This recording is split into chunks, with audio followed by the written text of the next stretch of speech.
Good evening, everyone. The Thursday, December 9th, 2021, 5 o'clock. Call this meeting to order. There is a quorum, so we're official. First order of business is a pension plan portfolio review from Washington Trust. Gene McCabe, welcome, sir. Hi, thank you. It's great to be here and see you all again. We did this a year ago or so. A year ago already? On a Zoom. Oh, So, yeah, that's right. You're gonna pass, John. Kind of want to hit the highlights. I know you have a busy agenda. Go to it. And we can go as deep as you want in any individual topic, but I'll just try and hit what I think is important.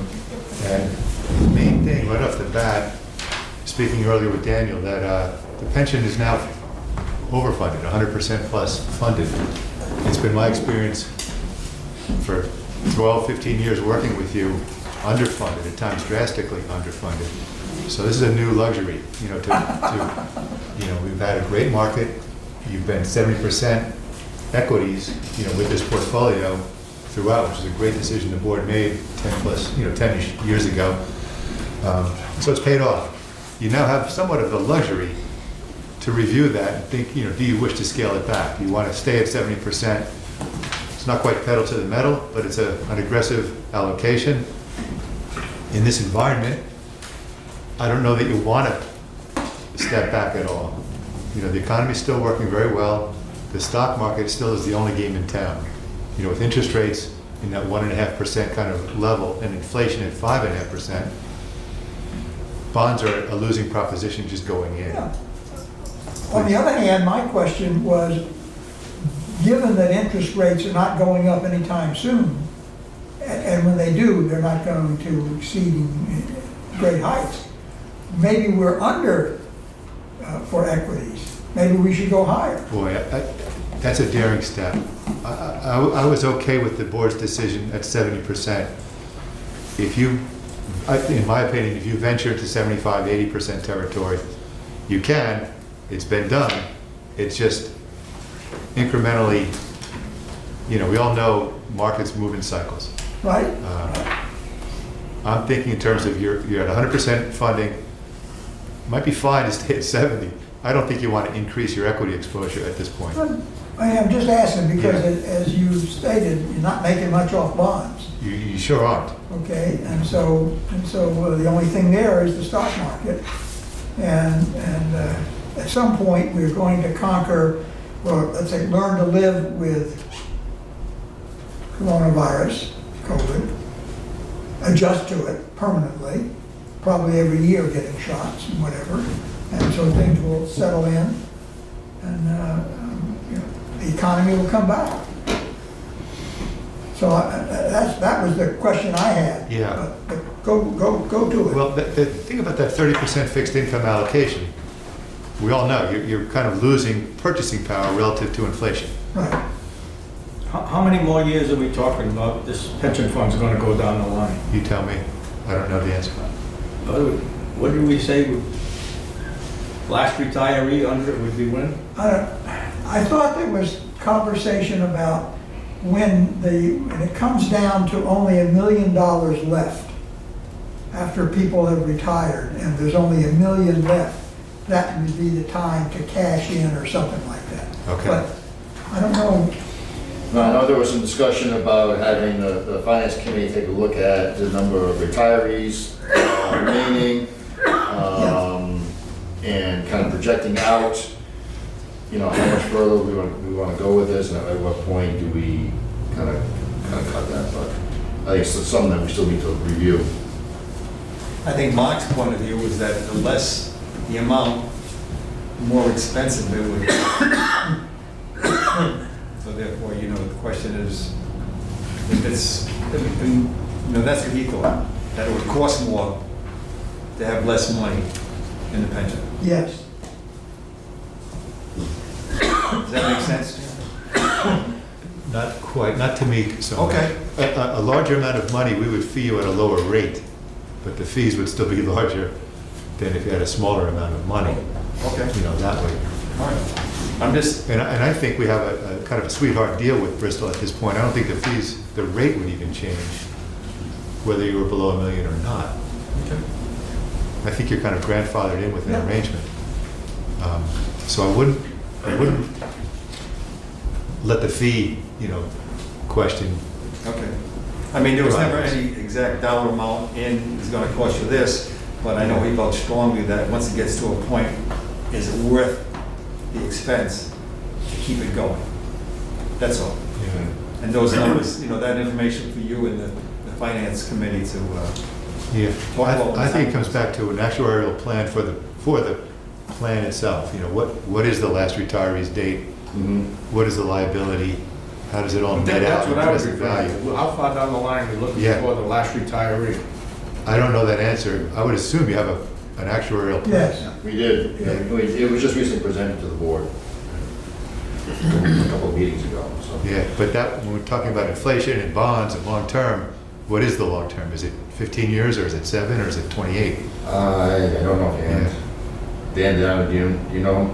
No, I think, like you said, the last meeting with the pension guys, that was kind of on the table to review maybe, or Yeah. the finance committee to look at, because I think there's 5 people left, maybe 6, Mhm. and there's a couple that will probably retire in the next 5 years or so, but then I think there's a couple of younger folks on there that might drag it out. So I think they were going, like you said, the finance committee and/or the pension people are going to kind of look and see when might be a good time to kind of make a decision whether or not to pull the plug on the pension or not. Yeah. So that inevitably costs you a little extra money when you have to close it out. Some of those actually assumptions become locked down. Right. You have to fund them, And so. then how do you satisfy those remaining employees if you're cutting it before they actually retire? The actuaries figure that out for you. That's why you end up paying a decent chunk of money depending on how many people are in it to close out the plan. Well, in the meantime, In the meantime, Meantime, the plan's doing well. in the meantime, the markets have been good. We had a tough, as you know, November. We've had spells where the market, one headline or another, upsets the market, and boy, the rebounds come quick, and you bounce right back. That 30% in fixed is there as a stopgap. If somebody needs a lump sum and the market happens to be down a bit, the 30% provides a safety net, for Okay. the overall plan. But you can see on the page 1 of the report that was circulated, you stand at about 4.4 million now, right around that 70% equity allocation.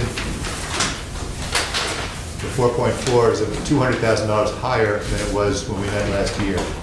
So despite withdrawals being taken in the past 12 months, you're up 200,000 with the total fund. The following page, and I'll just also point out cash, 180,000. A lot of that's going to go with Mark. And we're raising more for that. I'm keeping less cash on hand for a long stretch of time. Interest rates weren't attractive. There were lump sums pending. There wasn't much to do with shorter term money. So I was kind of okay with a cash cushion, especially with the 70% equity allocation. Nowadays, with inflation at 5%, and we're kind of, I think, past the worst of the lump sum payoffs, I'm running it tighter, a lower cash balance, Understand. keeping it at 70%. There's still not much to be made in bonds, but I'm trying to make something, when we can. Next page, various financial market returns, just gives you a landscape. This is on a calendar year basis. It's really the inverse of what we saw last year. To the left, the best performers are REITs, dividend-paying stocks. Those are the stars this year. Last year, it was the NASDAQ growth stocks. REITs, dividend payers were over to the right, underperforming the S&P. So we've got a flip. And the reason for the flip might have been the vaccine a year ago in November. The vaccines came out kind of ahead of schedule. It was a miracle medicine caught up to that virus as quickly as it did. But once it did, the remote, the tech names that had been the stars faded. It became about finance, it became about energy, basic materials, hospitality, those kinds of areas that had been neglected have taken over. They're more dividend payers. So we're seeing that shift in leadership within the market, and that's contributed to performance changes, trends in the performance of your portfolio. We have a growth stock-oriented portfolio. Well, everybody's home and the FANG stocks are the stars. You have those. When it comes to Exxon and Chevron, we had sold those out a year and a half ago, thinking, headwinds that face fossil fuel industry, we don't want to be there any longer. Those stocks take off when oil goes to $80 a barrel. So a leadership change in the market, you have a diversified portfolio, but you have a growth stock-oriented portfolio. So as you see this array of returns, growth is over to the right of the S&P 500, not to the left. Maybe for 5 years, growth led the market, not so much in the past 11 to 12 months. Over to the far right, there are 4 bond indices.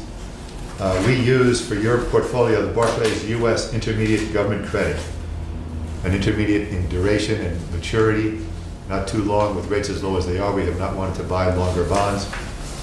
And you see a negative return year to date of 1.3%, and that reflects a slight uptick in interest rates, which is not good for bonds. The quilt chart on the next page, I won't spend a lot of time. Again, I'm trying to be mindful of your schedule, but you can see each column is a calendar year. Each asset class is color-coded. You can see year in, year out what has worked this year. The year-to-date, natural resources is right up there, the commodities. As you know, oil, timber, copper, you name it. There's a shortage of it, and it's in great demand, and the prices soared. Otherwise, natural resources are at the bottom of the column almost every year. To the far right, you see 10-year annualized numbers. That large cap green of 16.7% per year for the past 10 years would be the S&P 500, the clear star. Below that, U.S. mid cap, below that, U.S. small cap, and then below that, in blue, non-U.S. equities. International stocks just have not kept up. They don't have Silicon Valley, we do. It really comes down to like a half dozen tech names that are within the S&P that are responsible for that huge gap between U.S. and international. The black tie would be 60-40, your 70-30.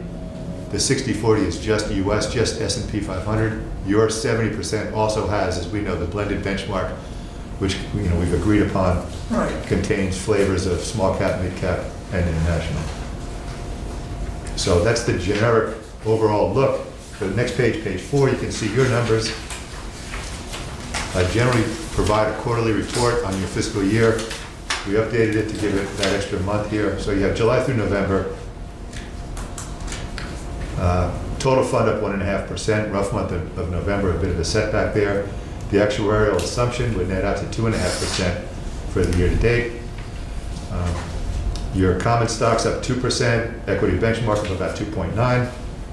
You can see the ingredients there of the benchmark. The S&P at 6.9, and then the other indices not doing so well. Your bonds flat. The index, again, it's on a fiscal year basis, the index down 0.4%. So over to the right of that, over 1 year, you can see, again, you talk about 102% funding of the pension when the total fund is up 14% in a given year. And it was up similar the year before. It's been up 13% a year for the past 3 years. You gain on that actuarial assumption, your funding improves and improves and improves. So over the longer stretches, you can see how the comparisons all lie. The next page, again, I'll stop for questions if you have any, but the next page is your cash flow report in dollars and cents on a fiscal year basis for this year. And a net return from investment to the bottom line, again, just for the 4 or 5 months since July, up $64,000 with the portfolio. I can kind of cool it there. Be happy to take questions. I can go deeper if you want. Anyone have questions? Issues? Yes, sir. Yes, I think Washington Trust has done a very commendable job, and we should congratulate the organization for the work they've done.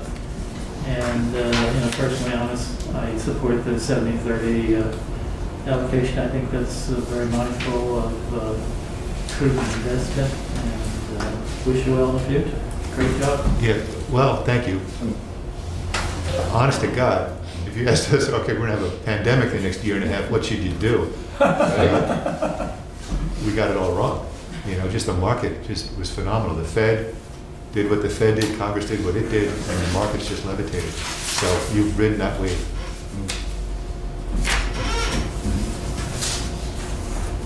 Any other questions or comments?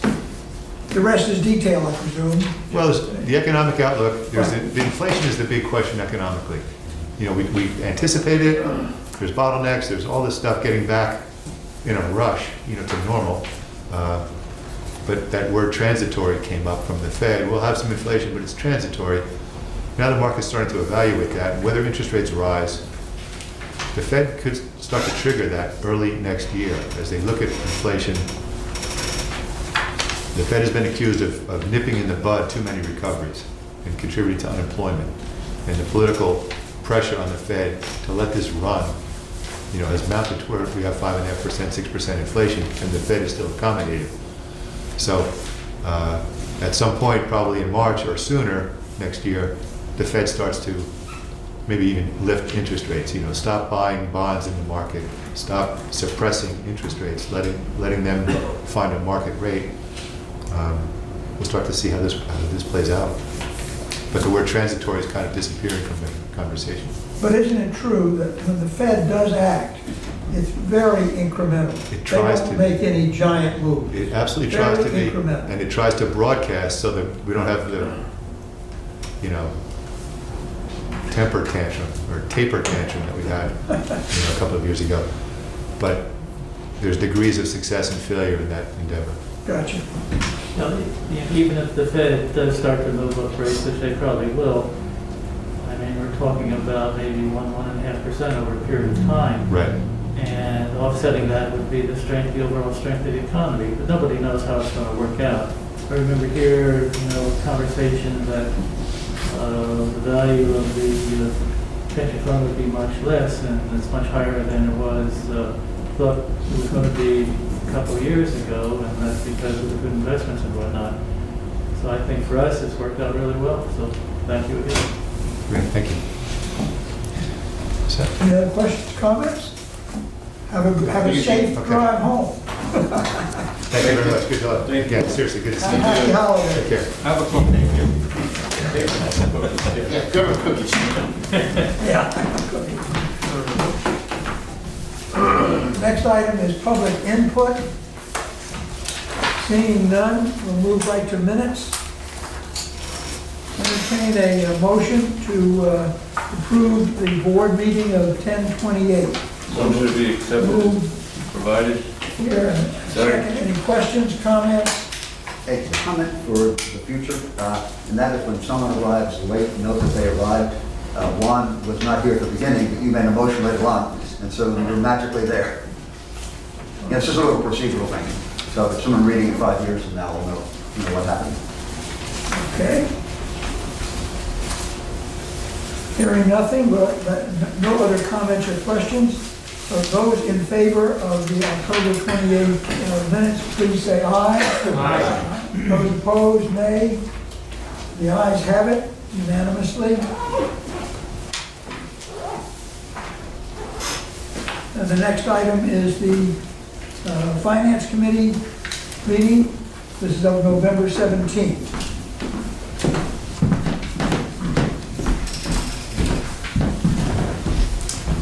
You want to make that motion? Well, the Finance Committee met on that date, and at that meeting, there was a motion to present the operation and capital budget as presented to the full board for the review and approval.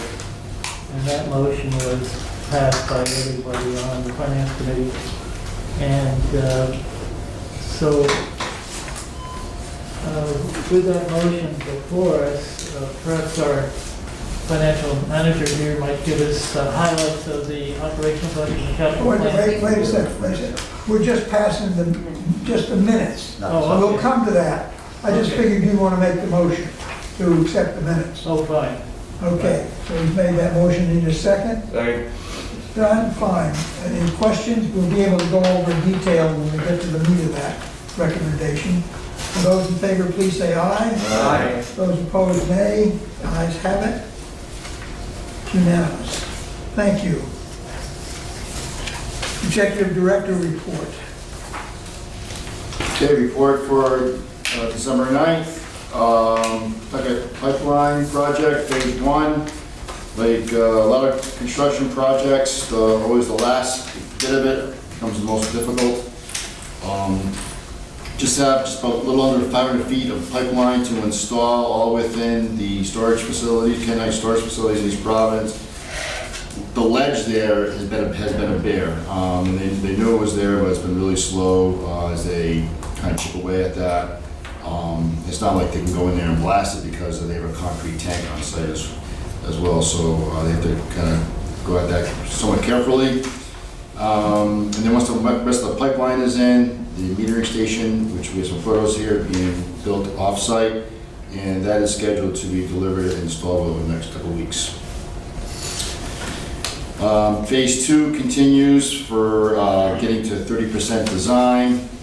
All the borings have been completed except in the area of I-195, and that'll probably be put off until the spring due to permitting with federal highway. We had an initial meeting with the Department of Health to discuss the project as a whole and specifically blending of both Providence and Pawtucket waters back on November 19th. They have reviewed the scope of work. They recently supplied us with some comments, which the consultant is currently reviewing. The plan for the demo for the water treatment plant. They're preparing the bid documents for demolition. However, this is going to be a little slowed until we satisfy the Rhode Island Historic Preservation, which has provided some comments on the project. It turns out we will need to provide some historical documentation for the buildings and the site.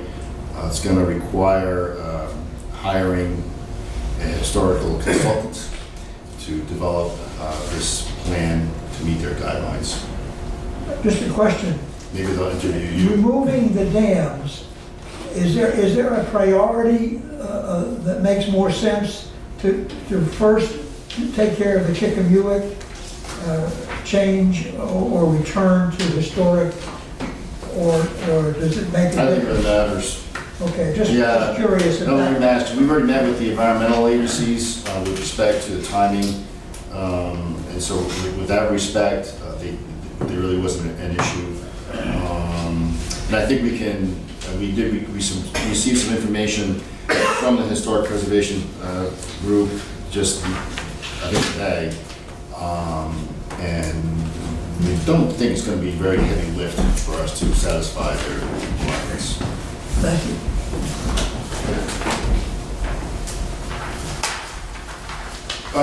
Okay, just water purchases. I know we provide this at a board meeting, but back in October, we did see a little spike up on water purchases, but then that was averaged out with lower in November. And then overall, no surprise, it's been a little less than the recent 5-year average for water purchases. Meter replacement program is slow and steady. We're now under 600 meters left to go. And I imagine that's going to be slow through the winter months. And at some point in the spring, we'll have to pick that up and then really kind of take a look at, how we're going to address those last final pieces. We'll have to come up with some type of policy with respect to customers who aren't too forthcoming with respect to letting us onto their property. For the dam removal project, still within the state agencies, we've received no information yet as to when a public hearing may be. DEM Wetlands has not even issued their public notice, and they're the ones that are reviewing more of the upper dam. So they are even slower out of the gate. CRMC did receive some comments from some of the neighbors. So we do expect at some point there will be a public hearing issued by CRMC. And then, as you all know, I sent you an email when we received this tremendous notification from the National Fish and Wildlife Foundation that Bristol County Water received a significant grant of nearly $1.4 million. And with these funds, we are over $2.8 million in grant funding for this project, which pretty much covers the entire cost.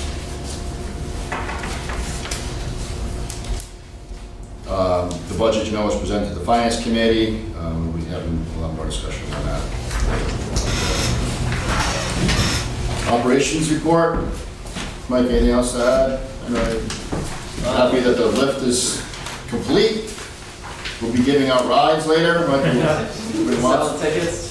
Is there music? It is. Elevator music? Is there music? There is no music, unfortunately, but there is a light. So we can take what we can get. I thought there was going to be a cover. If you come up to this thing in the rain, you're just sort of standing there. I thought there was going to be a... The roof is slightly cantilevered to give some environmental protection. You mean further up? It's high. Further, it is high. It's not right over you. It's about 17 feet higher. You'll see the roof cantilever out about 4 or 5 feet. So it does, everywhere you see the concrete, you're under the cover of the roof. So not totally enclosed, but a little bit. You're still exposed to the wind. Otherwise, both projects substantially complete. So upstairs and the lift, Coletta Contractors performed very well for us. We're very satisfied with both projects, and it was a very good experience with that contractor. In the system, you may have seen us out there running around a lot. Main breaks have been popping up. So the weather's changing, the ground's moving, the water's getting colder, all of these things. With the old pipes do create these kind of issues. Nothing we can't handle, but unfortunately they are inconvenient when they are on your street. With some of the breaks, it's in the areas that I've seen of the road reconstruction and done like that. Is there any recourse with the contractor to say, hey, you did this, you compacted it and you popped my pipe? Or? So that's something we're gonna have to have discussions with, because there will be some restoration implications for us, because essentially we're cutting into a brand new road. But historically, the reclaiming process, where that large machine kind of turns over the top 12 inches of the road, it does a number on utilities. It happened to us a few years ago, and then yes, unfortunately, it did happen this year again. Directly, unfortunately, it doesn't always happen the day it's occurring. If it does, then we have that direct correlation. So it's something we'll have to evaluate and discuss with the town when we pursue the restoration. They're going to go right for your jugular if it's the new road that pops up 2 weeks later and you're in there digging. No, nobody likes cutting into pretty much warm pavement. So.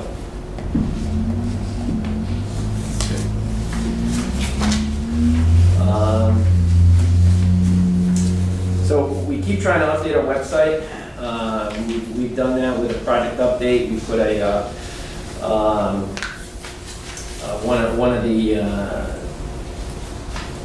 an application that is offered to us through Esri, our GIS service.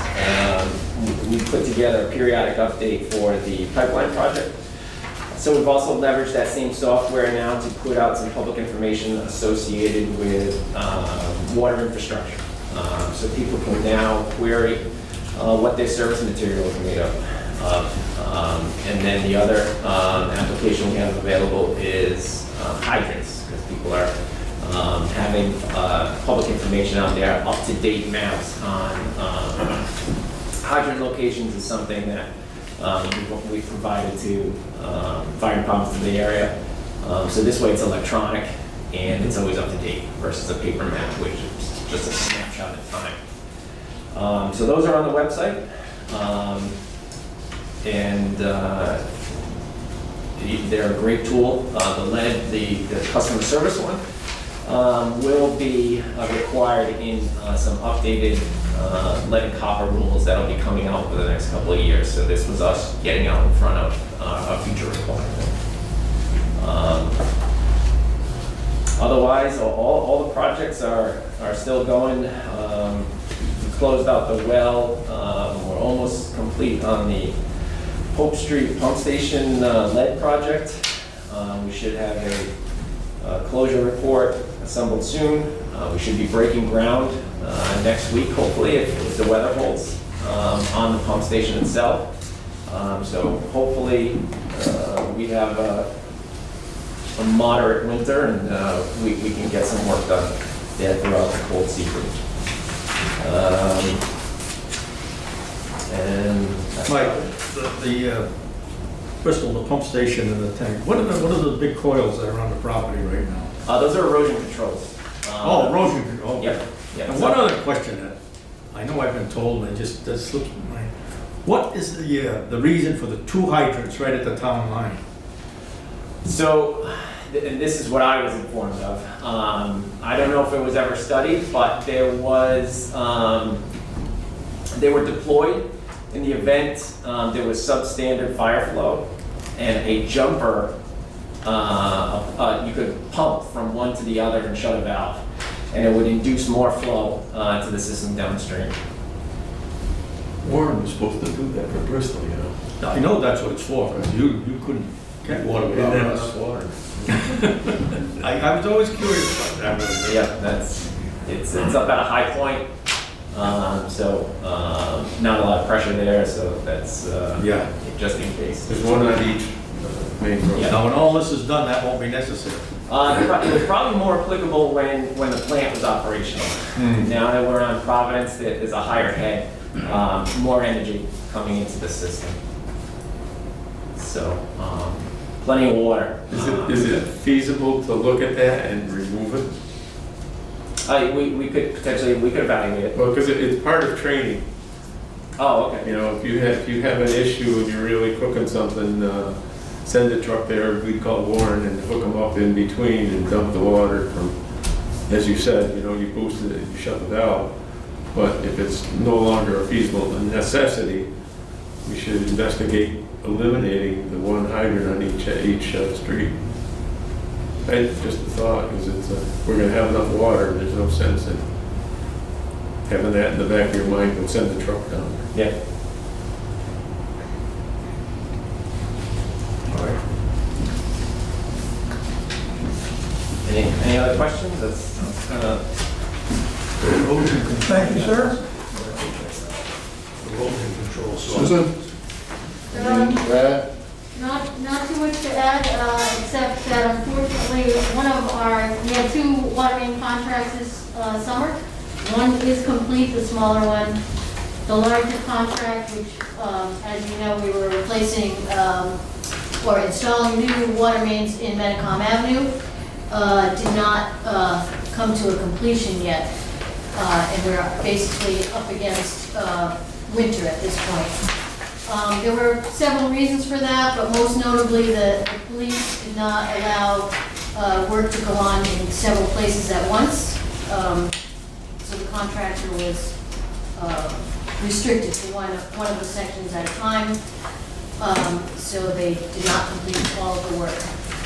The work on the southern section, which is the Narrows Road South, is going to get paved next week, and that will be complete, except for some additional road resurfacing afterwards. But the water main work is done as of tomorrow, hopefully, and then the paving will go in next week. The northern section, they installed the water main, but they have not made any of the connections, so there's some work to be done in the spring, as well as paving. So, no major problems, aside from going slower than anticipated, and also a lot of paving requirements from the state. It's a state road. So, Are they going to grind the northern side and redo a little bit of it? Is it, We're still in negotiations on the northern section because obviously it's ending at a point where only the first temporary paving has been installed, and it's not, the state is not happy with the condition of it. So we're probably going to have to improve that paving before the winter. Which we're gonna try to do as much as we can over there, but at this point, The weather's contractors up good. against it. I mean, it's winter, it's, you know, the weather's changing, holidays. I have to say, I appreciate your letters very much that you're updating everybody on. Are those on this website also? Or? They are not, but they can be. Yeah, I think it would be helpful if, you know, those that look at the website, they could see that and Tell our notice. neighbors. Huh? Tell our neighbors. Well, it's, you know, there's some shots being fired across the bow down there that people are always wondering what you're doing, and if we see that there is. Yeah, especially now that, you know, the status is going to stay the same until Right. spring, so. You could say, okay, next We'll week it's update. gonna be paid, you know, and you could tell people, go look at that and see where we're at. And hopefully the north end would be scraped and done up a little bit. You could put that on the Facebook page. There's been a It lot. goes, no, Lauren does, when I send those updates, sometimes Lauren puts them on the Facebook page. I'm not sure how many people are reading our Facebook page, but Bristol County's name was mentioned many times in some discussions about road conditions. oh yes, I saw some of those with some very interesting memes. But Any other questions, comments? Thank you. Thank you, guys.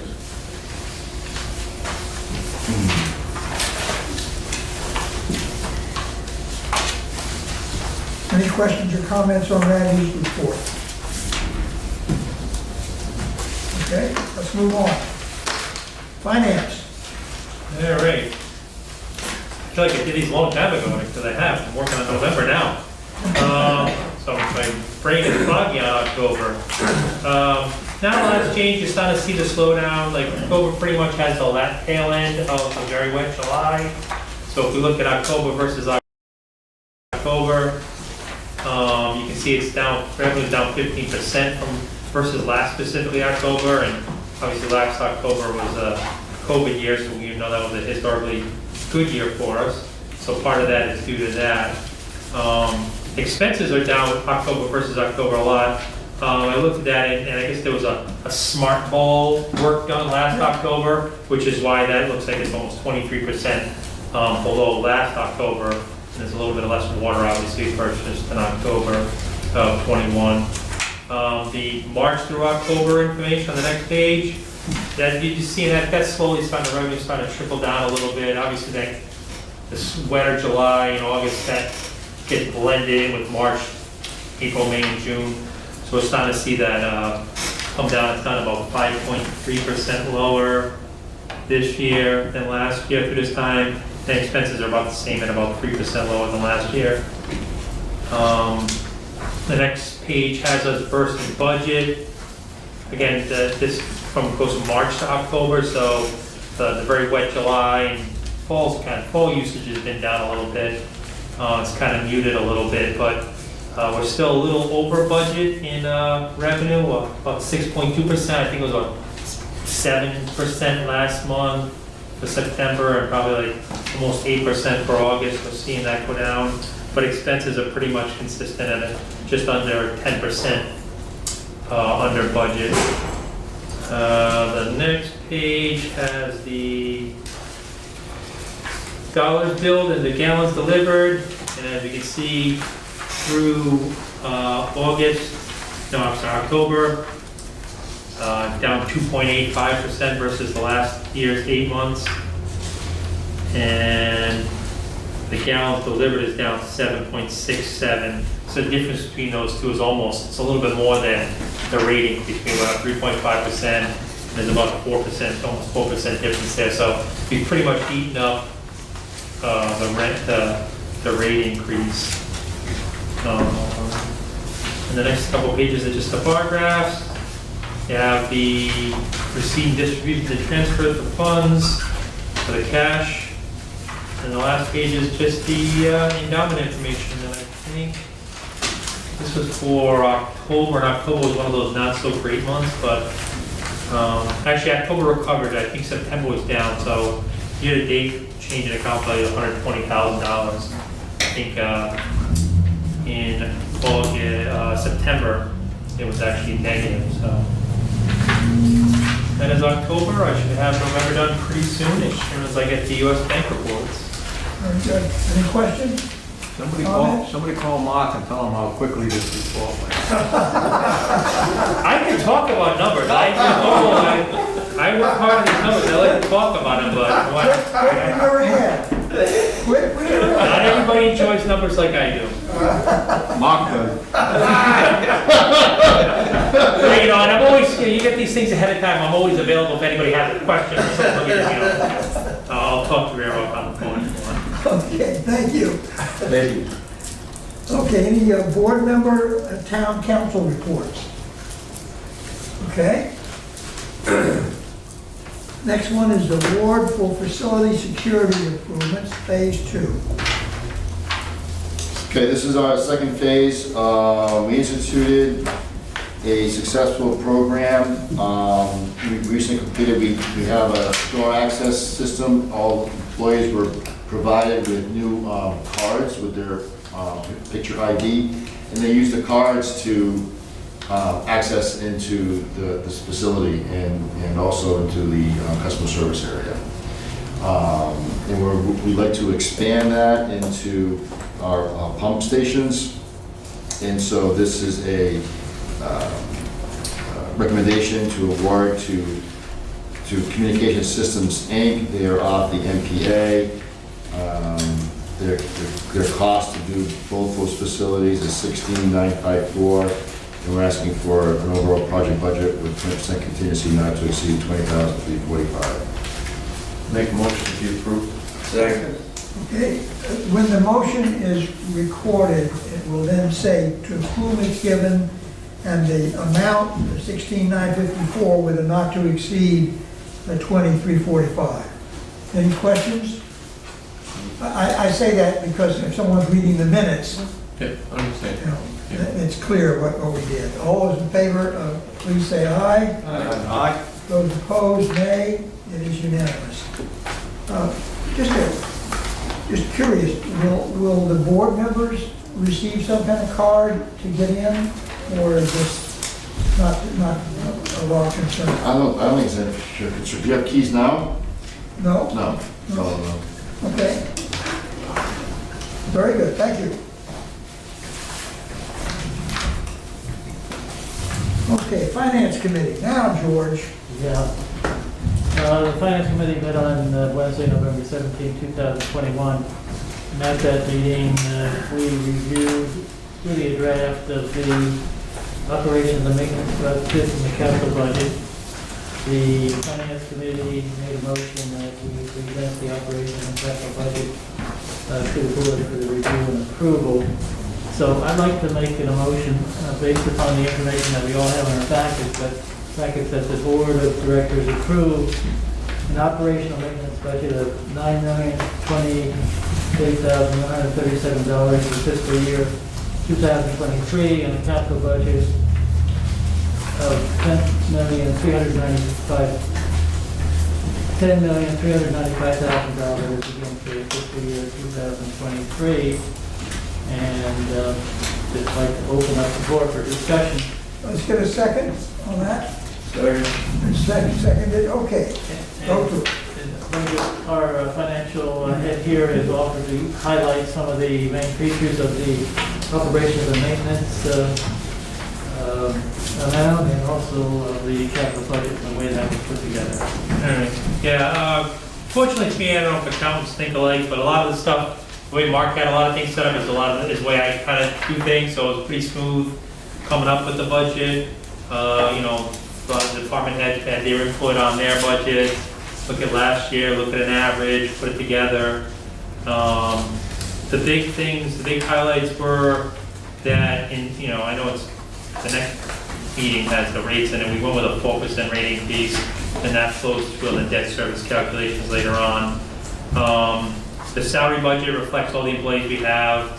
We went with a 5% estimated increase in the health insurance because we didn't have a solid number at that time. We subsequently got a solid number, and it actually came in about $5,000 for the year less. So we got a little savings there. We went with, there was no change in the dental insurance. A 4% raise for the non-union employees, and we went with the union contract at 2.95. The OPEB retirement benefits was based on the salary budget. There's a section down below for that. The OPEB contribution is based on the budget. And the pension funding, we kind of recently went over that a couple meetings ago. So that's based on the number, I think it was $100,000, I believe, was pension funding for the next year. And the 457 match is based on the payroll budget, basically, with a little bit of the raises in there. The other big thing, there's two other big things in there, is the water. We actually talked with our lawyer about what he was thinking the rate increase was gonna be, so we went with a 4% increase. And the other big thing, as we all know, as we go to fill up our car or paying our gas and electric bills, gas and electric is very high, so we went kind of outside what I consider the normal 3 or 4% increase. We did a 50% increase in the gas, 40% increase in the gas, and a 16 2/3% increase in the electric. Fortunately, we don't use a lot of those things, but it's a big number if that's normal amount. That's kind of outside the range. That's gasoline, not natural gas. That's gasoline, natural gas, whatever is gas in our budget, I bumped it up by about 40%. Because they're talking home heating as well is going to be high. And the electric, we went with 16 2/3. For those, again, they don't amount to a ton in our budget. Our budget's pretty big, but it's just, if it's 50,000, we bumped it up more than I would normally. Okay. I would brought that up. For the capital budget, Steve had some meetings with Mike and Sue, and Steve and I went back and forth, and Mark was involved a couple of times. We probably had 6 or 7 different versions of this capital budget. The big things are, the overall cost in the first 5 years is about almost $7.3 million higher than last year's, and that's really just because of shifting. Something that was in year 6 now shifted into year 5. But over the 10 years, the whole capital budget is actually almost $3 million less. Couple of things that we increased in there. The phase 2 pipeline, the cost is pretty much the same as it was in last year's budget. I know we're working on some newer numbers, but that's more for next year. There was a distribution garage storage building that was in there last year. We bumped that up about $2 million of what was in last year's capital budget based on some new price estimates and costs that Steve has received. And we increased the Hope Street pump station versus last year's capital budget by about $400,000 again, based on some more solid numbers and the quotes. This capital budget calls for, and obviously we do one, all us paying for phase 2, and then 50/50. So this is for the all us. We're talking about $10.5 million bonds this coming April, May-ish to fund some of the projects going forward. Then in fiscal year 24, 25, 26, and 27, we're looking at $10.5 million each year, and that's through that Rhode Island Interlocal Bank. So for the first 3 years, you only pay interest. And so the first 3 years of those, you don't pay interest. So that's $10.5 million for each one of those years. Then there's a little over $12.6 million in 2026. That'd be private issue. That's for some additional projects. And then the last one would be about $4.5 million in 2029. The interest rates that I used 3%, which was a point of contention Gina brought up. I will admit, those are probably low, but they're also 5, 6, 7 years down the road. They may not be low at that point in time. I did do some additional calculations that Gina asked, so I can go over those, or maybe at the rate meeting when it might come more applicable, I can go over those numbers. But she did ask me to do some different calculations based on a higher than 3% interest rate. I will tell you that at 3% interest rate on those bonds, all those bonds, you're looking at nursing home assisted living brain on.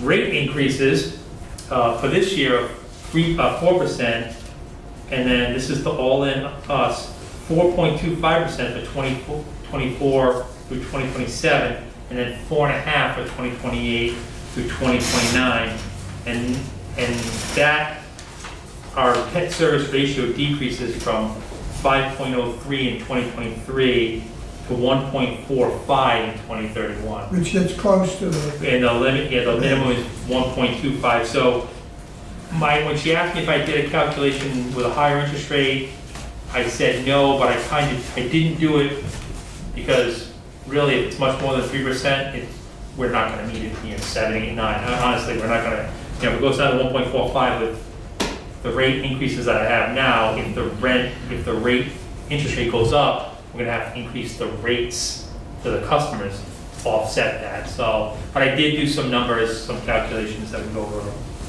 Realistically though, too, Dan, that's so many assumptions, because there's so many years out. right. Yeah, We don't even know the actual cost of what this project's going to be. I'm fairly comfortable that we'll get probably around 3 for the next bond issue we do next spring, early summer, or whatever. I'm pretty confident with that. I don't think they're talking about really increasing the interest rates till third quarter next year. Things could happen, as we saw with COVID one day. We're all in our homes. Yeah, in 3 or 4 years down the road, 3%, yeah, that might be a little pie in the sky, but in the meantime, there's so many balls up in the air with this infrastructure money, how we're gonna rebound from COVID, maybe they'll have to keep interest rates low. Anything past next year is,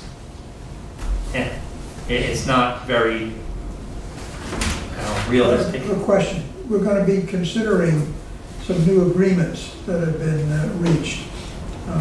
My solicitor here, is this something that could be taken into account, or should be taken into account vis-a-vis the projections that have been made regarding the budget, financing the budget?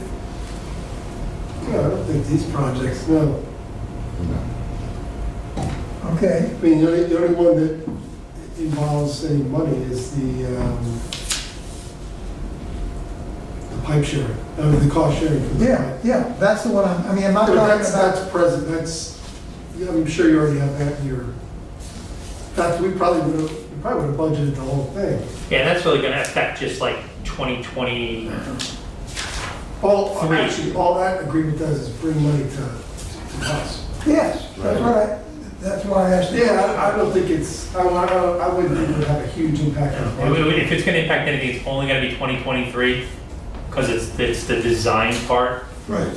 So it's not gonna affect 2023. 2023 is not a problem. 2020, 30, 2031, 2032. I think it's been brought up in the past that while we think there are some good things that potentially can happen, both from the federal government as well as in working closely with East Providence and cost sharing, at the same time, the concern has been raised at a number of meetings that maybe we should be extra careful and not, that's the wrong word, that we should add a slight amount to the current increase to protect ourselves if in fact something doesn't work right. That's a point that's been made. Like a 0.25 or 0.5% change, so if you did 4.5 instead of 4. Right. Has a much bigger impact on 2030, 2031 than. Right, that's the point that I wanted to make. So I'm just saying obviously you're making prognostications about all this. And if we could all believe you, we'd all be in a position to make a lot more money. I think a lottery numbers. I have a question. In current things, we just heard that the dams are basically paid for with grants. Is that taken into account here? Not necessarily, because it's spread out a little bit, but that will definitely help. That'll definitely help, because I'm assuming, I'm gonna check with like Sandy on that. Usually, when I've seen, if I got money from the Chamberlain Foundation, I could exclude that expenditure from my calculation. So I'm assuming that we'll be able to exclude the cost of that dam removal, which is now coming out of our cash, Right. out of the equation. So that will help the bottom line going forward. That's not necessarily in it, because obviously this was passed or brought up last month. We just got that other 1.4 million. How would you do last night? It's a little bit of a cushion in there for. It needs to be adjusted relative to those grants. It could be. Right. Yeah, it'll impact the bottom line as that project advances and that grant money comes in to reimburse our expenditures. Yeah, just So I Correct. really haven't reflected in it again, because I'd have to talk to Sandy just to make sure that my logic that we would be able to exclude it from the calculation is right. And then I kind of like very cautious, like I don't want to count my chickens before they hatch until I actually get the money in there Yeah, well, to pay. I wouldn't want to decrease this to account for it, to show it in here. It's a little bit of a cushion in here, just because again, I like to have the money in hand before I minus it from my calculation. I would think, I mean, there's no harm in approving budgets as presented, because we don't have to spend all the money if it's not necessary. At the same time, we have another month, actually, it will be more than a month, because you'll be having the meeting to set, it will be, what, latter part of January, Yep. to actually set the increase. So you've got like a month and a half to consider what happens from the government, from East Providence, from the way things fall. We should be in a much better position to know what these impacts are, so that we don't overdo it, okay, but are sure that we're doing enough to protect ourselves. I think your point about without, just because it's there doesn't mean we're gonna spend it all. Right, right. So even if it's in there, it doesn't hurt, because we're not necessarily saying we're gonna spend all this other money either, so. It's a little bit of a cushion. Accountants like that, a little bit of a cushion to. Well, we didn't anticipate that the project in Bristol was gonna slow down, Right. because the police wouldn't let us work on multiple sections of the road at the same time. So, Do we have a seat at the table when those discussions are done? pardon?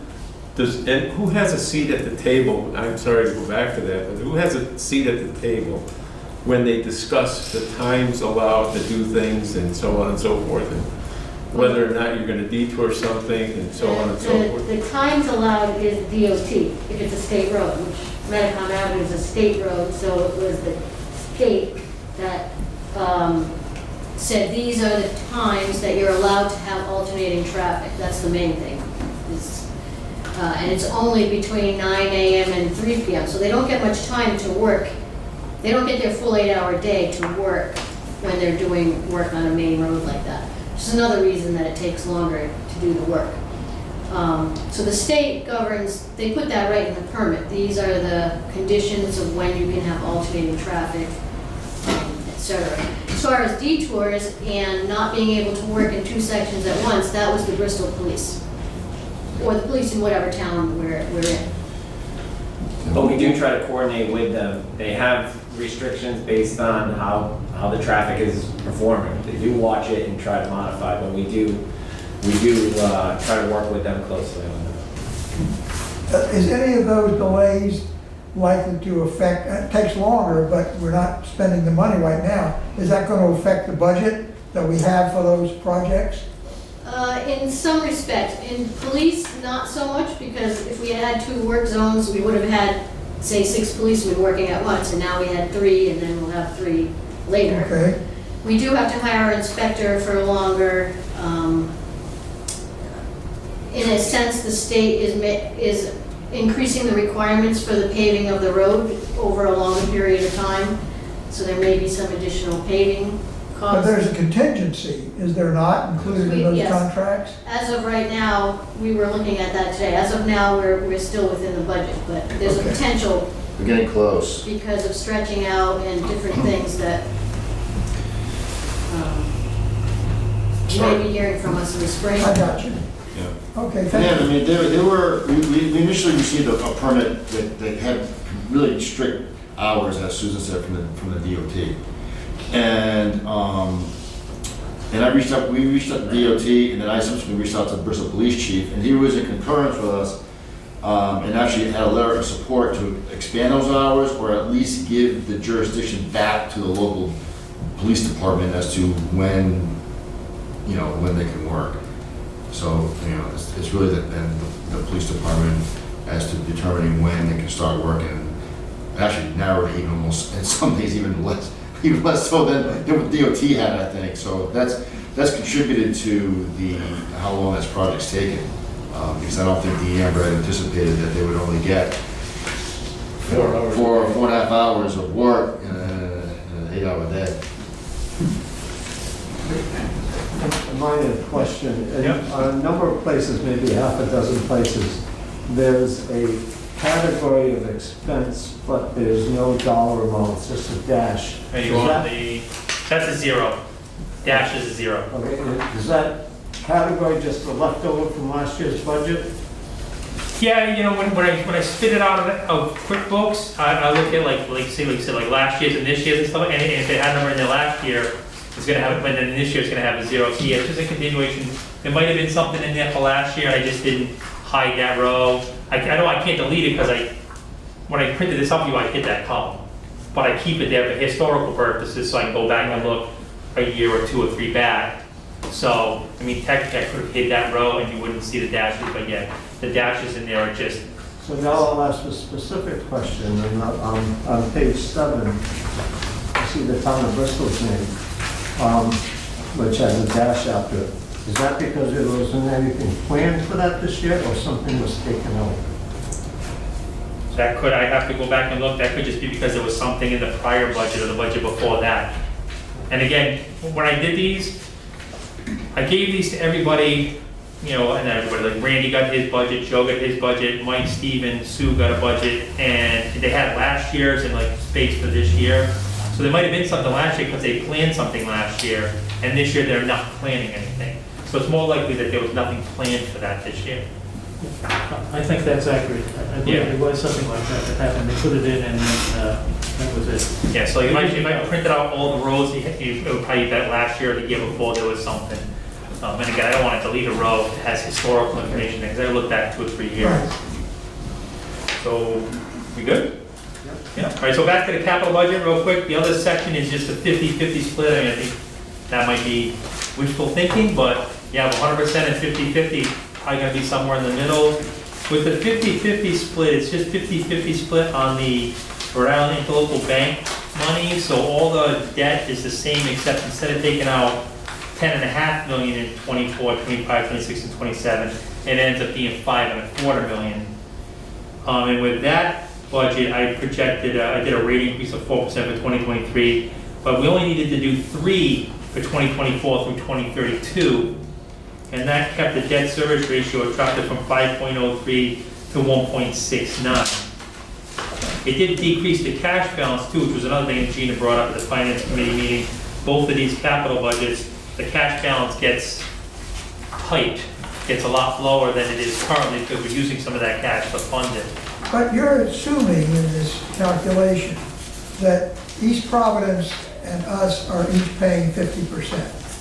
There's a state law that says regional projects approved by the state, they're supposed to contribute 50%. That's not included in this. Yeah, and it was not last year. Well, I understand that, but as I look forward to this and the progress being made with East Providence, we have 3 towns here, plus East Providence, plus Pawtucket.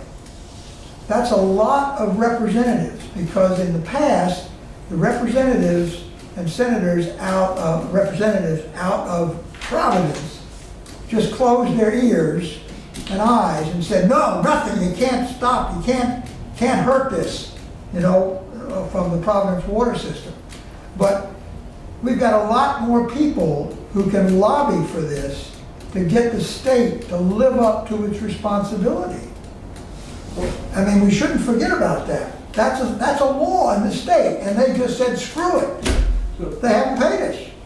That's why we've amassed all that money and holding on those collections. You still got those things. So I'd be happy to give it to them if they agree to pay 50% of an approved project. That will make this better. This is worst case scenario, I guess. Yeah, I'm either way, just but- saying, that's something that people shouldn't forget about, because as this thing moves forward, and if we have the kind of positive results that we seem to be on the verge of getting with East Providence, then it will be ample time to wage a campaign and get all of these communities, representatives and senators involved in this. What would have to be done to move it forward? I'm sorry, say it again. Is it political? I mean, what would have to be done to move it forward? You need lobbying pressure.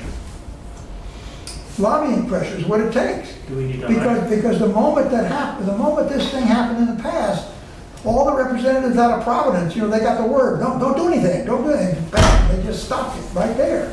Do we have to hire somebody to do that? or- Well, we may, but I'm just saying, it's a case of us meeting, of selling the story, of working with our representatives. We've met in the past with our representatives. We made them aware of how serious this case was over the situation where we designed for 8 million gallon a day or 4 million gallon a day pipe.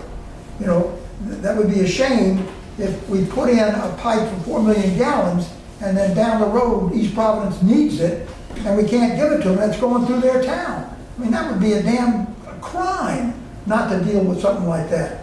So there are plenty of reasons, once we get a little more view, this is my opinion, once there's a little more view of how things are moving, for us to actually zero in on this and have an actual campaign, a program, whatever it takes, to be able to bring this to the attention of our representatives and senators, who can certainly help us.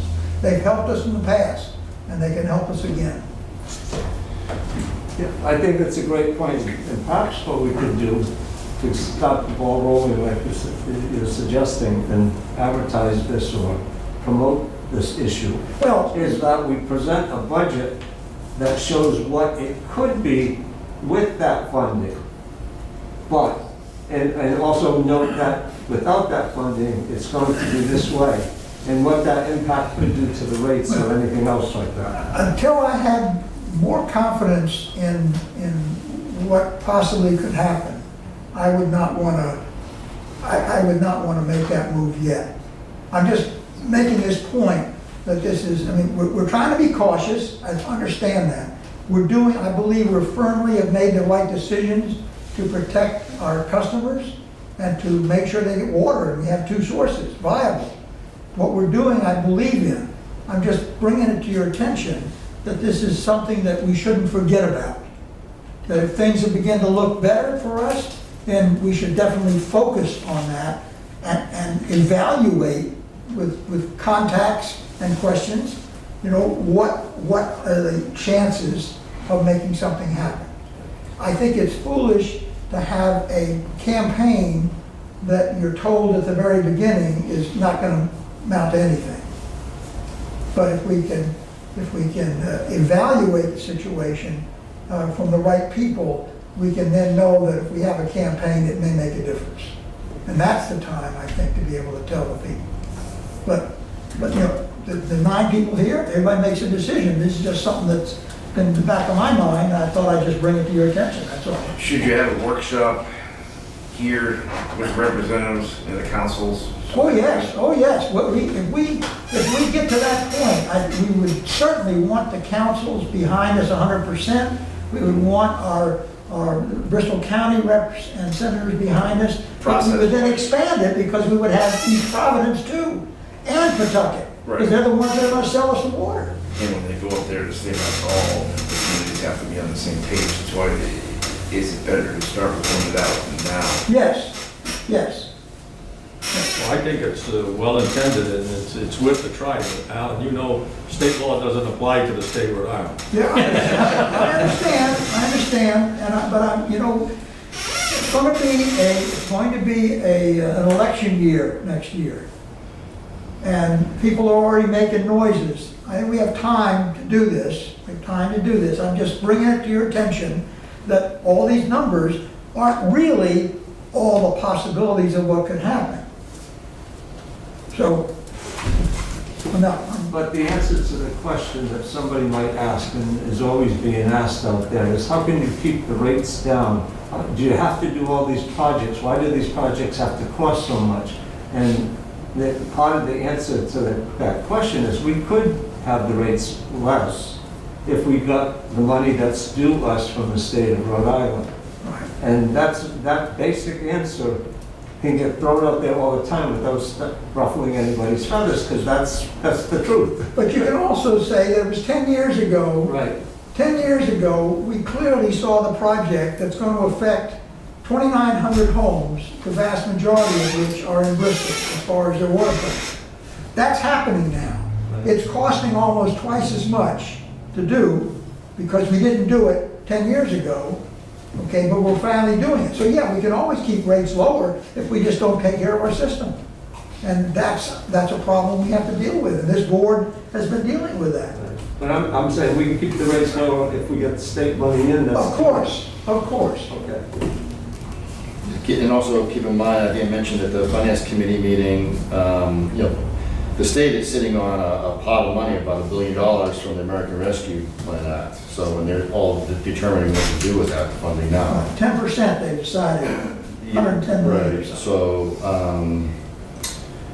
I think it's great. At some point, we're gonna have to reach out to the legislators, and Mike and I, we've been working on kind of like a one-page, along with our consulting group, RDW, to kind of, with like a two-page brief telling the story of the Pawtucket Pipeline project, something that we can like issue out to the legislators to, explain what we're trying to do. If you remember, Alan, about 10 years ago, the state encouraged us to work with these provinces, and they said that they would fund 50% and we'd fund the other 50. That's what they wanted us to do. Yeah, yeah. Then that all went by the board. I'm just saying, it's, people change, circumstances change, but I think this is something that clearly, once we see a little better, a little clearer view, we should really dig into and make plans for it. I think what Steve was just saying, that's Yeah. in process right now. Yes. Yeah, That's $1 billion that's sitting there is coming up for discussion now. Right, you got on the infrastructure bill, and that's, I think they'll really get into it after the new year. They just slowly, just released, we say 10%. Yeah. For housing. 100 million got released, and that was for the tourism and housing and so on and The so thing forth. that we got an edge on, is we're practically shovel ready to do this That's stuff right. if it becomes available. that's right. Who's the point of contact that we send this to? Or is it just you can't blanket the legislature? No, we send I it think to all of our he's people, not local. all of our people to start with, in the 3 towns and the 3 councils, and include East Providence, and then get Pawtucket, then get everybody in the act. I mean, we can have a rally, I mean, all kinds of stuff can. I think those are the votes that are gonna take place next month. It's not a long-term thing, but the money that's sitting there right now from that Relief Act is sitting there. And those proposals to the legislature need to go in January, at the latest. The long-term thing, whether East Providence plays, so on and so forth, and you could blanket the legislature, but they're sitting there, because it was on the news yesterday, where the guy says you can't back up to the State House dock and get the money. Right. But there is money there that should be available. We should be now moving in that direction outside of your discussion. Not that that's not prudent, but they have money sitting there now that we should be able to propose and see what we could get. Well, wouldn't it be prudent, before we start something, to actually investigate why the state reneged on that law and not funding it? I think those people are gone. Gone, they're not gonna care. They're not. We need to plant just the seed inside their head as they're divvying up the pot. Whatever number it is, 8 million, 5 But million. that's part of the budget, in other words. No, the You Relief get it Act, from the other monies. the Relief Act gave the state Right, $1 I billion. understand that. And that money is gonna be doled out starting in, say, January. They already did the 10% thing. Right, The 900 million that is remaining is up for grabs. And I think that's where we should throw in. We can at least put an application into their portal. Correct. Yes, we need to be able to say, we're shovel, as John said, we're shovel ready. We could do this, whether if East Providence wants to send the same thing as from their water company. And it's for half the project, it's for what the state No, should this is, do. I don't You believe need to put the so. whole thing in. They're just whatever they give you. Right. If there's $10 million or $20 million, They give you it's 3 sitting years. there. I don't think that they will resolve how they're gonna spend $1 billion in a month. But if we don't put it in now, Right. we're remiss in our own duties. At least it's in there for them to If you sit consider. on your hands and you don't do anything, you're not. Well, yeah, if you're not in there, you're not gonna get anything. Okay, Yeah. anyway, Yeah. George has another I'm comment? just wondering, you're talking about, you know, the future looking clear and whatnot. Does the signing of these various agreements, the cost sharing agreement and the other agreement, does that sort of clarify? Well, that's what I was asking, that it's a move in the right direction, but it doesn't resolve everything yet. No, but it's, as you said, I think. We're getting closer, we're getting closer. Yeah. Okay, any other questions or comments about approving these two budgets? Just touching on what was just discussed, it would seem to me that thinking simply, I have a simple mind, is that we send a letter to whomever has a mailbox virtually at the State House saying that we have these projects that are ready to go. Here's a bunch, here's what they are. This is the dollar amount. We understand you're looking to spend some money. Well, we are really got off the subject. We're talking about the budgets right now. I know that, and that's, but this is also equally as important. Okay, You're right, we have the motion on the floor. well, the motion is on the floor. It's for both budgets. Would you read? Gave the numbers. The first budget is the $9 million. $28,137. And what's the second one? The capital. $10,395. Okay. We ready to vote on those? All those in favor, please raise your hand. It is unanimous. Gentlemen, thank you. Thank you. Big issue then will be between now and the public hearing that we have on setting the rate to get our ducks lined up.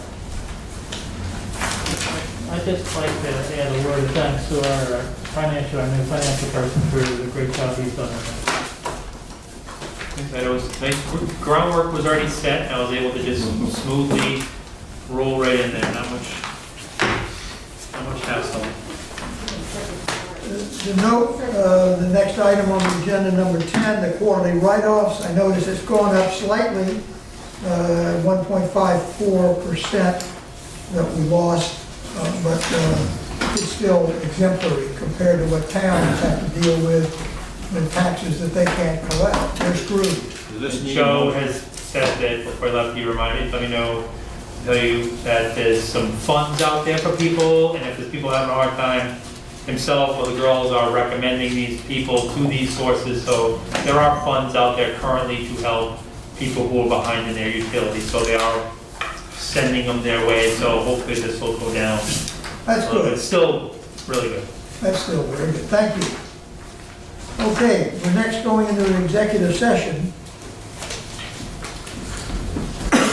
Phase 2. Okay, these are the, so we're going to talk about in executive session a variety of items. Then we have 3 things to take action on after we come out of executive session. So right now, we're going to talk about litigation. That's with North Farm. That's for Allen General Law 42465A2. Providence Water Supply Board docket, the same, 42465A2. Litigation with Rydam, a notice of violation, 42465A2. Again, litigation with Hope Street lead issue, 42465A2. Investment in public funds, the East Providence Agreement, 42465A7, litigation with the Anawan Club, 42465A2, and dealing with executive session minutes. Someone second that motion? Motion, we move into the executive session. Fine. That, and now we raise the hands for that, all those in favor, and it is 6:20 when we do it. Thank you, we'll take a few minute break.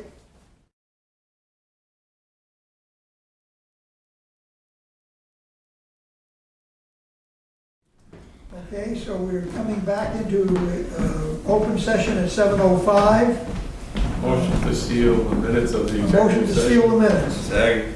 Second, those in favor, please raise your hand. It is unanimous. Right, and now we have some actions to take. Let's start with number 12, a motion to approve. 11. Pardon me. That's the executive session.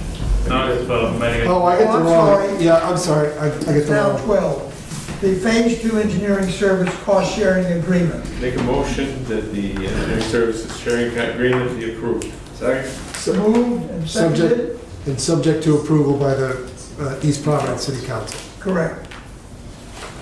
So I would wait to sign, or I would sign tonight? Nope, you'll sign after they approve it. Okay.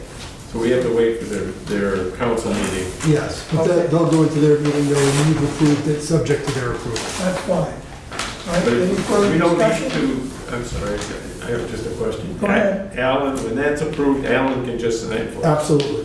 Okay, Yep. we don't need any other input from the council, the board. Okay. Okay, we're ready? All those in favor, please raise your hand. It is unanimous.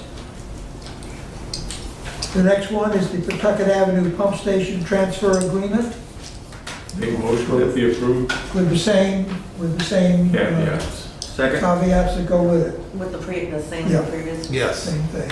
Second. All right. Any further comments? All those in favor, please raise your hand. It is again unanimous. And finally, the interconnection operation agreement for approval. So moved. Second. With it. It's With- the same. With the same caveat and one additional caveat, that the executive director and legal counsel are authorized to negotiate the final language On 3 to section 3.10. Okay, we're all set. Those in favor, please say aye. Or, Shall we raise your hand? It is unanimous. Excellent, excellent. Moving forward, your next board meeting is January 27th. We're going to be up there. Should be 5 You're PM. ready. We're going to have you exercise the gavel. What's the date? 27th of January. Where do you go? If everything, well, We didn't need a maybe out motion of to adjourn. here. Motion to adjourn. Motion to adjourn. Those in favor, please say aye. Aye. Excellent meeting. Merry Christmas.